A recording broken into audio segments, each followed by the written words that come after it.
Hello வணக்கம். என் அன்பு உள்ளங்களுக்கு வணக்கம். என் செல்ல பிள்ளைங்களுக்கு வணக்கம். என் சேனல் இது வரைக்கும் பார்த்து எனக்கு ஆதரவு தந்த அனைத்து உள்ளங்களுக்கும் கோடி நன்றி. என் செல்ல பிள்ளைங்களுக்கெல்லாம் அம்மா என்னென்னா கையெழுத்து கும்பிட்றேன். அன்றைக்கி அதே ஒரு அன்புக்காக தான் உங்களை கையெழுத்து கும்பிட்றேன். என் செல்ல பிள்ளைங்க அம்மா சேனலை பார்த்து அம்மா இப்படியெல்லாம் கஷ்டப்பட்டு வந்து இப்போ இந்த நிலைமைக்கு வந்து இந்த யூடியூப் சேனல் ஆரம்பித்து எப்படி இருக்கும்போது அவங்கள நிறைய பேர் டார்ச்சர் பண்ணுறாங்க, டென்ஷன் ஆகுறாங்க, மனநிலை ரொம்ப ப்ரெஷர் ஏற்றுற மாதிரி பண்ணுறாங்க.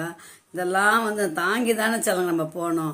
அதனால் இப்போ இருக்கிற எனக்கு அன்பு உள்ளங்க என் கூடவே இருந்து அம்மாவுக்கு ஆறுதல் தந்து இன்னும் மேலே மேலே அம்மாவோட சேனல் வளர்ந்து அம்மா வந்து ஒரு முதியோர் இல்லத்துக்காக இந்த சாப்பாட்டுக்காகலாம் நான் எப்படியெல்லாம் கஷ்டப்படுகிறேன் சொல்லலாம் தெரியுங்களா.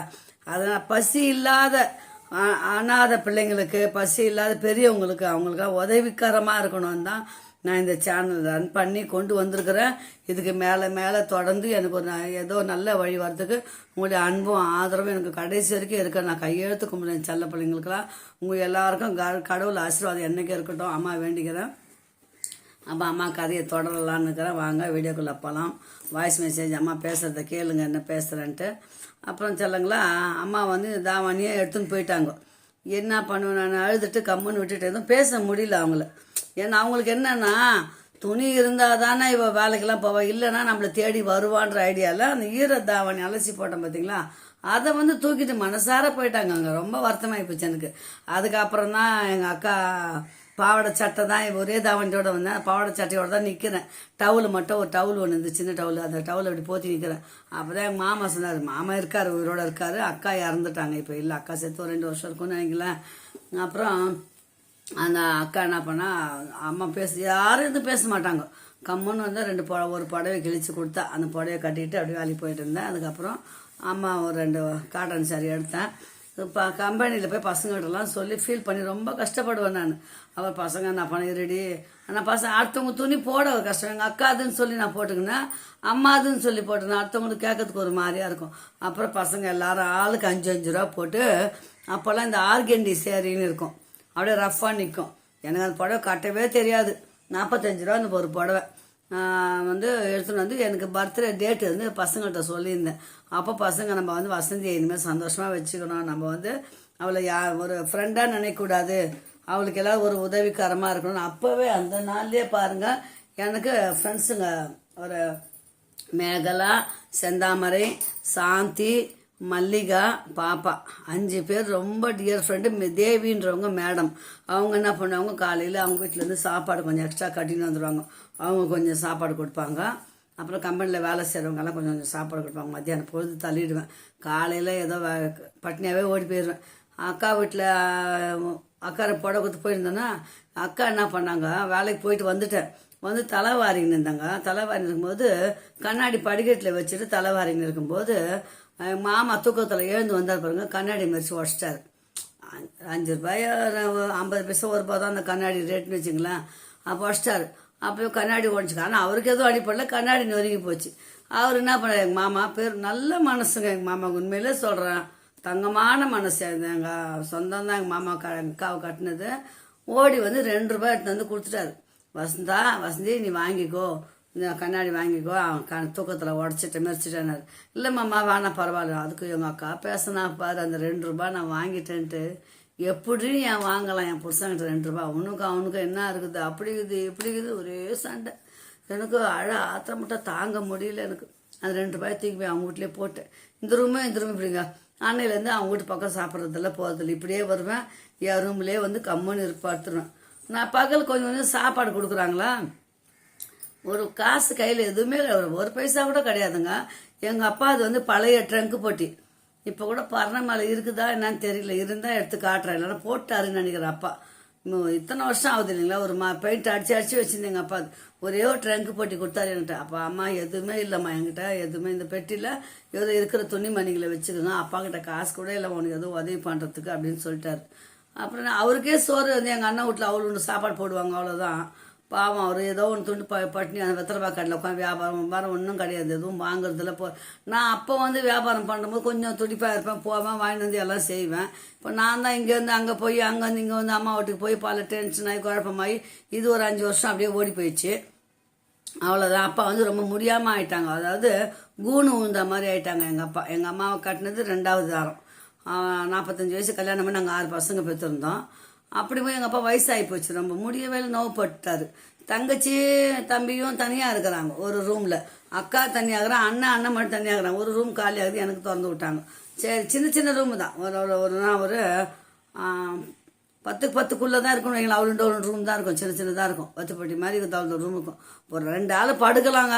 ஒரு ஓரமாக பொங்கி தட்டு 2 பேர் படுக்கலாம், அந்த அளவுக்கு தான் இருக்கும் ரூமுங்கெல்லாம். அப்புறம் கம்பெனிக்கு போயிட்டேன். கம்பெனி போயிட்டு பசங்கள்லாம் மத்தியானம் சாப்பாடு கொடுத்தாங்க. நைட்டுக்கு வந்தால் பசிக்குதுங்க, எனக்கு ஒன்றுமே முடியலங்க. அப்போ நான் பண்ணுறேன், மேலேருந்து கண்ணாடி இருக்கும், அந்த ஓப்பன், இந்த வெளிச்சத்துக்கோசரம் அந்த நாள் கண்ணாடி வைப்பாங்க தெரியுங்களா வீட்டில். அந்த கண்ணாடி வழியாக பார்க்குறேன் எங்கள் அக்கா பசங்க எல்லாரும் உட்காந்து சாப்பிட்றாங்க. எனக்கு பசி வேற, கேட்கறதுக்கும் கூச்சமாகுது. சாப்பாடுன்னு கேட்கறதுக்கு எப்படிக்கவே சாப்பாடுன்னு கேட்குது. எட்டி பார்க்குறேன். அவர் எங்கள் மாமா சொல்கிறாரு, ஏய் செல்லம்மான்னு கூப்பிடுவாங்க. கிருஷ்ணவேணி அது பேர், செல்லான்னு கூப்பிடுவாங்க. கொஞ்சம் வசந்திக்கு பசி போலடி, கொஞ்சம் சாப்பாடு கொண்டு கொடு. யோ போயா, சாப்பாட்டில் தண்ணி ஊற்றிட்டேன். அது திமுறா பெரிய இது மாதிரி அவ்வளோ பேசிட்டு போச்சு. ஆனால் கௌரவமாக இருப்பாங்க, காலில் கையில் விழுந்துட மாட்டேன், கௌரவமாக இருப்பேன். என்ன இவ்வளோ பேசிட்டு அந்த 2 ரூபா சம்பாதிச்சு கண்ணாடி எனக்கு வாங்கிக்க தெரியும்னு சொல்லி அந்த 2 ரூபாய் தூக்கி போய் போட்டேன். ரொம்ப ரோஷம் போட்டுட்டு வந்துட்டேன். அதாவது கவரிமான் மாதிரிங்க நான்.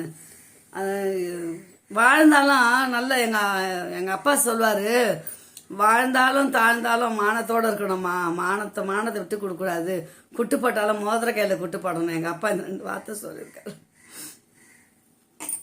அப்புறம் எங்கள் அப்பா நோய்வாய்ப்பட்டார், ஒன்றும் முடியல. எனக்கு அவருக்கு உதவி பண்ணவும் முடியல. வேலைக்கு போனால் எனக்கு வயிறு பசி, யாரும் சாப்பாடு கொடுக்க மாட்டாங்க. பார்க்குறேன் கையில் வந்து 10 பைசா தான் இருக்குது. என்ன பண்ணுறது, இது காசு இல்லை. சரி, நேரம் அண்ணாச்சி கையில் போய், அண்ணாச்சி உடச்சக்கலை கொடுங்க அண்ணாச்சி. இவ்வளோ உடச்சக்கலை 10 பைசா கொடுப்பாருங்க. உண்மையாக 1/2 கிளாஸ் உடச்சக்கலை இருக்கும். வந்து அந்த உடச்சக்கலையை சாப்பிட்டுட்டு தண்ணி, இந்த பம்பு தண்ணி தானே, போய் பிடிச்சாந்து தெருவில் பிடிச்சாந்து வச்சுப்போம். இப்போ தான் ஃபில்டர் தண்ணி சுகமான வாழ்க்கையாக இருக்கிறவன். அந்த தண்ணியை குடிச்சிட்டு எத்தனையோ நாளுங்க ராவுல பசி பட்டினியாக இருப்பேன். காலையில் எழுந்திரிச்சு போகும்போது ஒன்றுமே முடியாது, டயர்டாக இருக்கும். வேலைக்கு போவோம், கம்முன்னே போயிடுவேன். அப்போ போனோம், கம்பெனியில் பசங்கள்லாம் கேட்குங்க, சாப்பிட்டியா, என்ன சாப்பிட்டாரு? இல்லைப்பா சாப்பிட்ணுப்பா, இனிமேல் தான் ஒன்றும் இல்லைப்பா. ஆனால் மத்தியானத்துக்கு மட்டும் அவங்க அம்மா வீட்டுங்களை கொஞ்சம் சாதம் வைக்க சொல்லி எல்லாரும். அப்புறம் பார்த்தாங்க, நான் உண்மையை சொல்லிட்டேன் ஃப்ரெண்டுங்க கிட்ட, பசங்க கிட்ட பொய் சொல்லக்கூடாது. என்ன எனக்கு அம்மா அப்பா விட்டுட்டாங்க. அப்பா வயசான ரொம்ப முடியாத படுத்துட்டாரு, படுக்கையில் நோவில் படுத்துட்டாரு, பார்க்க யாரும் இல்லை. அண்ணனும் என்னன்னு கேட்க மாட்டான், அண்ணி என்ன சாப்பிட்டியான்னு கேட்க மாட்டான். அப்படி இருக்கும்போது பசங்க என்ன பண்ணாங்க, உனக்கு ஒரு கஷ்டப்படாத, நாங்களே உங்களுக்கு ஒரு என்ன வழி பண்ணுறோம் அப்படின்னு சொல்லிட்டு மத்தியானம் சாப்பிட்ற சாப்பாடு கொஞ்சம் கொஞ்சம் இருக்குங்க. அதே இன்னொரு டப்பாவில் வச்சு எடுத்து கொடுத்துருவாங்க. ஆனால் நைட்டுக்கு வந்து சாப்பிடும்போது அது ஒரு மாதிரி மூசி போயிடும், கை வச்சு எழுதிக்கிறாங்களா, அதையும் சாப்பிட்டுட்டு தண்ணி குடிச்சுக்காமல் படுத்துருவேன். ஒரு நாள் என்னாச்சு, இப்படியே இருக்கும்போது நைட்டு ரொம்ப லேட் ஆகி போச்சு. இந்த பசங்கள்லாம் வந்து ஒரு பொண்ணு கல்யாணம் ஆயிடுச்சு, ஒரு பொண்ணு எங்கேயோ ஊருக்கு போயிடுச்சு. எனக்கு சாப்பாடு கொடுக்க ஆள் இல்லை, யாரும் எடுத்து கொடுக்க ஆள் இல்லை. கம்பெனியில் அவர் சேட்டுக்கிட்ட போய் நம்ம எதுவும் கேட்க முடியாது இல்லைங்களா, கம்மன்னு வந்துட்டேன். அப்பா என்ன பண்ணார், அப்பாட்ட சொன்னேன்ப்பா பசிக்கிற மாதிரி இருக்குதுப்பா, ரொம்ப மணி வேறு 9:30 ஆகி போச்சுப்பா, ரொம்ப பசி ஒரு மாதிரி ஆகுதுப்பா, டயர்டாகுதுப்பா. இருமா, நான் வந்து உங்கள் அண்ணிக்கிட்ட சாப்பாடு கேட்குறேன்னு சொல்லிட்டு நான் வெளியே தாங்க நிற்கிறேன். 2க்கு இன்றைக்கே அவங்க இல்லை, நான் அவங்கள பற்றி குறை சொல்லணுன்ற அவசியமும் இல்லை. ஆனால் கடவுள் இருக்காரு இல்லைங்களா, என்ன பண்ணேன், வெளியே தான் நிற்கிறேன், வாசப்படி நிற்கிறேன். இந்த கோழி முட்டை ஓவன் சைஸ் மாதிரி இருக்கும், ஓவன் சைஸ் மாதிரி தட்டு எடுத்துகிட்டு போய் அப்பா கேட்குறாரு, ஏ குமாரி, வசந்தி பசியோடு இருக்கா, கொஞ்சம் சாப்பாடு போடு. இந்த நாய்க்கே சோறு தண்டம், இதில் கண்ட நாய்க்கு வேற நான் சோறு போடணுமா சொல்லிட்டு அப்பாவுக்கு கொஞ்சோண்டு சாதம் அந்த காதில் விழுந்துச்சு அந்த வார்த்தை. கிடுக்கிடுன்னு மெத்த மேலே ஏறி போயிட்டேன். இவர் என்ன பண்ணிக்கிறாரு, அப்பாவுக்கு அவ்வளோ ஊடு சாதம் போட்டு தண்ணியை ஊற்றி சாம்பார், தண்ணி சாம்பார் தட்டில் அப்படி தள்ளி இருக்கிறா. அந்த தட்டை தூக்கிட்டு எங்கள் அப்பா படிக்கட்டு தடுமாறி ஏறி வந்துக்கிறேன். எனக்கு ஏறி வந்ததை நான் பார்க்கலங்க. நான் டென்ஷனாக இவ பேசவும் எங்கள் அண்ணன் மாட்டாட்டி நேராக போயிட்டு, இப்படி நமக்கு இப்போ அந்த சாப்பாடு சாப்பிடணுமா, தண்ணியை மட்டும் குடிச்சு கம்மல் படுத்துட்டேன். தட்டு சத்தமாக டம்ம சத்தங்கள் ஒடியாரம் படிக்கட்டில். அப்பா என்னாச்சு வேலை பார்த்தா தட்டு ஏறி சாதத்தோட வந்தவர் எங்கள் அப்பா தடிக்கு விழுந்துட்டார், பட கீழே வந்து விழுந்துட்டுக்கிறார். அதுதான் எங்கள் அப்பா லாஸ்ட்டாக என்னை சாதத்தை தூக்கிட்டு வந்தார் பார்த்தீங்களா. எங்கள் அப்பா அதுதான் கடைசி.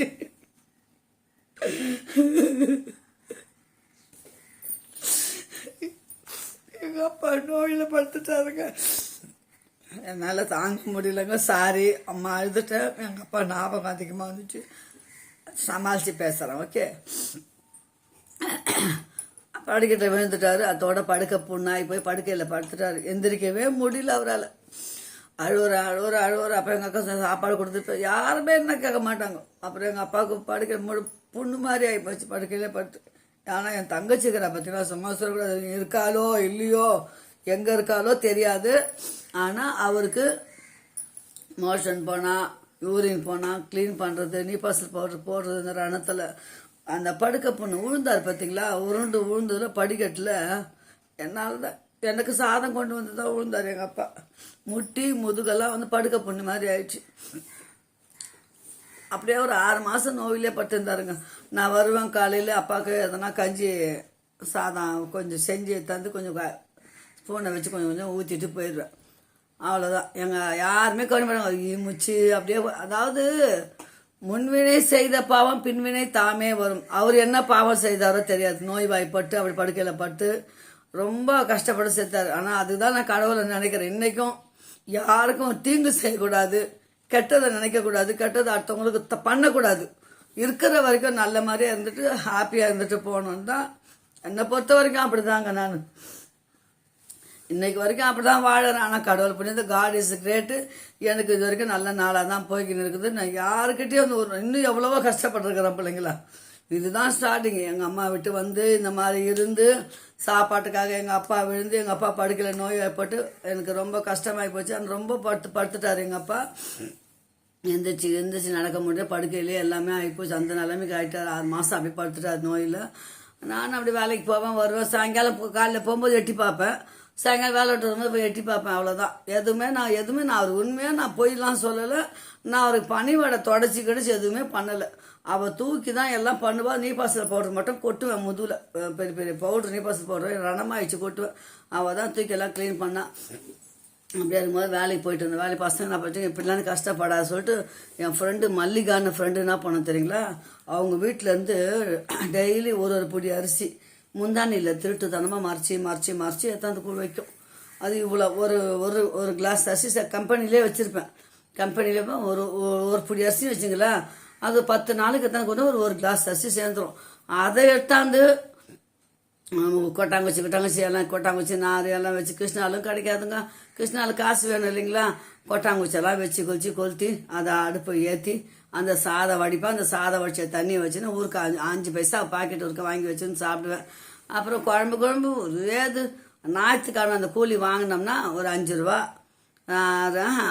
50 பைசா மீன், ஒரு கூறு 50 பைசா, 2 கூறு 1 ரூபா வாங்கி குழம்பு வச்சிட்டோம்னா அதையே கொஞ்சமாக ஒரு வாரத்துக்கு வச்சுன்னு சாப்பிடுவேன். சாதம் மட்டும் பசங்க தனக்கு இப்படியே இருக்கும்போது அப்புறம் அந்த கம்பெனியில் ஒரு அண்ணன் ஃபோர்மேன் ரொம்ப தங்கமானவர். அவர் என்ன பண்ண அவங்க ஒய்ஃபுக்கிட்ட சொல்லி சாப்பாடு கொஞ்சம் எக்ஸ்ட்ரா கட்டி இனிமேல் ஒயிட் ரைஸ் தனியாக கட்டிடுன்னு சொல்லிட்டு ஒயிட் ரைஸ் தனியாக வாங்கி வந்துடுவார். தயிருக்கு 5 ரூபாய் கொடுத்துருவார். தயிர் வாங்கிக்க வசந்தி ஊருக்காய் வாங்கி வச்சுன்னு சாப்பிட்டு தண்ணி ஊற்றிலாம் ரொம்ப சாப்பிடாது. அந்த புண்ணியமாக எங்கே இருக்காரோ அவன் பிள்ளைங்க 7 ஜென்மத்துக்கும் நல்லா தீர்காயசோடு இருக்கோ. அவர் எனக்கு அப்படி காப்பாற்றினார். என் ஃப்ரெண்டுங்க நிறைய சொல்லிக்கிட்டே போகலாம் பிள்ளைங்களா. என் ஃப்ரெண்டுங்களால் நான் உயிரோடு இருந்ததுக்கு காரணமே என் ஃப்ரெண்டுங்க அந்த கம்பெனி தான். புரியுதுங்களா. அந்த அளவுக்குலாம் கஷ்டப்பட்டுக்கிறேன். ஒவ்வொரு வேலை சாப்பாடு கஷ்டப்பட்டுக்கிறேன். எல்லாரும் எனக்கு எடுத்தாந்து கொடுப்பாங்க. அதுக்காக பக்கத்து கம்பெனியில் ஒரு அண்ணன் மூர்த்தின்னு அந்த ஃப்ரெண்டோட தெரிஞ்சவங்க, அவங்க என்ன பண்ணார், 5 லிட்டர் கிருஷ்ணால் வாங்கி கொடுத்துருவாரு. மழை எனக்கு எல்லாரும் காசு போட்டு ஒரு ஸ்டவ் வாங்கி கொடுத்தாங்க. பம்பு ஸ்டவ், சின்ன ஸ்டவ், 120 ரூபா ஒரு ஸ்டவ். அது ரொம்ப விலை. அப்போ தான் 120 ரூபா தான் அதிகமான விலை. 60 ரூபா ஸ்டவ் நல்லா இருக்காது. 120 ரூபாய்க்கு ஒரு ஸ்டவ் வாங்கி நல்லா அம்சம். நான் கல்யாணம் கட்டி வர வரைக்கும் அந்த ஸ்டவ் தான் வச்சுருந்தேன். அதுக்கப்புறம் அங்கேயே அப்பா வீட்டிலே போட்டு வந்துட்டு அதெல்லாம். அப்புறம் அந்த ஸ்டவ் வச்சு அதெல்லாம் சாப்பாடு ஆக்குவேன். அப்படியே லைஃப் போயிட்டு இருந்ததுங்க.